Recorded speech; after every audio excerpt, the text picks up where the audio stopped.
Well, one knucklehead in North Carolina is facing charges after allegedly stealing a cinnamon bun from a grocery store and brandishing a machete. Oh, my. Authorities identified the suspect as Jeffrey Dwayne Bradburn and says he was charged with armed robbery, shoplifting, and possession of drug paraphernalia. Police responded to the incident in Asheville after receiving reports of the robbery and apprehended Bradburn, who was found eating the stolen cinnamon bun. Well, yeah. Keep your grubby little hands off my city bun. Don't you hate it when you're eating something good and everybody wants a bite? Right? They come over and want a piece. Just give me a little. That's right. Just get a little That's piece. right. It's my cinnamon bun. You go steal your own. Chop your hand off. A man's under arrest for taking a Cybertruck out for a test drive and then not giving it back. Oh. It was a crime with a low percentage of success since he had to leave his driver's license at the dealership to take the vehicle out. Dexter Smithen went to the Tesla dealership in Tampa. He met with a salesperson about test driving one, handed over his ID, and signed an agreement to bring the vehicle back in 30 minutes. But he never returned. Never. A few days later, a salesperson was able to use the geolocation tracking to locate it at a Home Depot parking lot and called police. The salesperson went and recovered the truck and brought it back to the dealership. A couple days later, Smithen returned to gather up some belongings he said he left in the truck.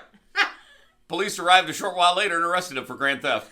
And last but not least, police in Nevada raided a home in Vegas and seized 7 tigers the homeowner claimed were his emotional support cats. Deputies executed a search warrant at the property of Carl Mitchell to remove the tigers, which were being kept without a permit.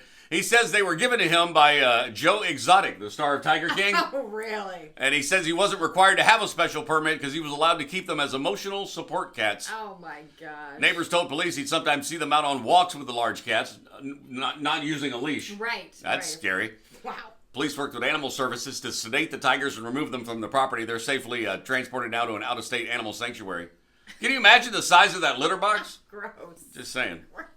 7 support tigers? Yeah, those are my 7 support tigers. Oh. Support kitties. Okay. Yeah, they keep me well balanced. Was it, Or then again, maybe not. Was it Mike Tyson that had Yeah, a tiger? yeah. That was awesome. Gee, The movie The Hangover? Yeah, oh, yeah. Yeah. And then they have to bring it back to him.